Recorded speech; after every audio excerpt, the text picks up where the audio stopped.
صحافتی برادری میں ڈاکو اور ڈاکوؤں میں صحافی، یہ جملہ اب کسی کو حیران نہیں کرتا۔ آج کے دور میں جس کے ہاتھ میں موبائل فون ہے وہ خود کو رپورٹر سمجھتا ہے، اور جس کے پاس 2 وقت کی روٹی کا بندوبست ہے وہ اینکر بن بیٹھا ہے۔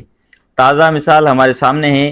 مشہور ڈاکو ثناء اللہ شر نے جیل سے رہائی کے بعد اعلان کیا ہے کہ وہ ڈاکہ زنی چھوڑ کر اب صحافت کرے گا۔ اب یہ بات اتنی حیران کن بھی نہیں، کیونکہ سندھ میں صحافت میں پہلے ہی کئی ڈاکو داخل ہو چکے ہیں۔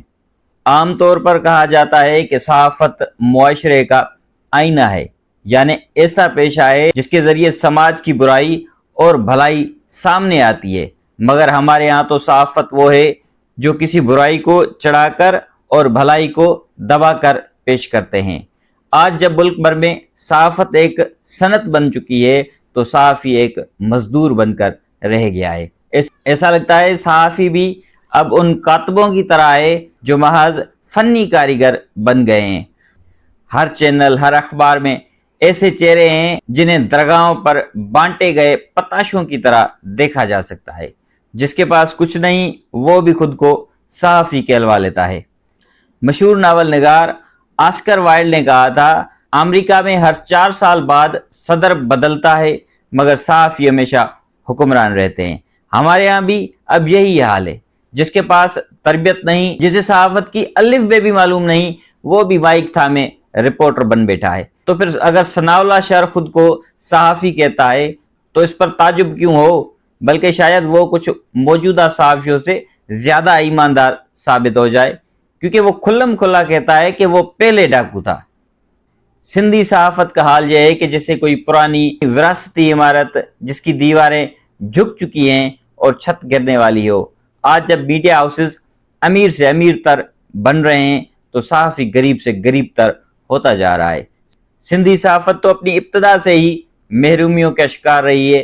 کبھی ایسا وقت بھی تھا جب اخبار کے مالکان اپنے رپورٹرز کو تنخواہ نہ دینے کا جواز یہ بتاتے تھے کہ ہم تو اخبار چلا کر ثواب کما رہے ہیں۔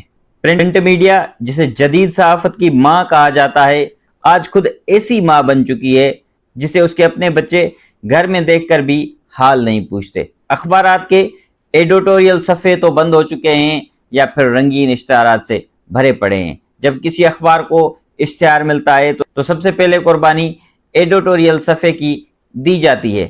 کبھی نیوز ایڈیٹر ایسے ہوتے تھے جو رپورٹر کی غلطی پر سختی سے تنبیہ کرتے تھے، مگر اب وہ دور بدل چکا ہے۔ نہ وہ ایڈیٹر بچے اور نہ ہی وہ صحافت باقی رہی۔ مگر سندھ کی صحافت کے مالکان شاید قسم کھا چکے ہیں کہ انہیں کسی جدت کی ضرورت نہیں۔ یہ تو پھر کمپیوٹر کی مہربانی ہے کہ اب سندھی لکھائی ممکن ہوئی، ورنہ کئی اخبارات آج بھی کمپوزنگ کے رحم و کرم پر چل رہی ہوتی۔ ثناء اللہ شر کے صحافت میں آنے سے یقیناً اس کی ڈاکو برادری میں خوشی کی لہر دوڑ گئی ہوگی، لیکن سوال یہ ہے کہ یہ ترقی ڈاکو سے صحافی بننے کی ہے یا صحافی سے ڈاکو بننے کی؟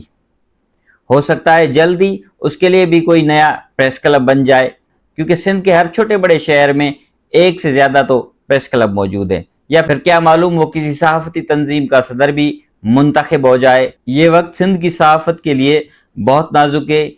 یہ وہ دور ہے جہاں ڈاکو اپنی وراثتی بندوقیں چھوڑ کر قلم اٹھا رہے ہیں، مگر یاد رکھنا چاہیے کہ ثناء اللہ شر بندوق سے ڈاکو رہا اور سندھی صحافی قلم سے ڈاکو بن چکے ہیں۔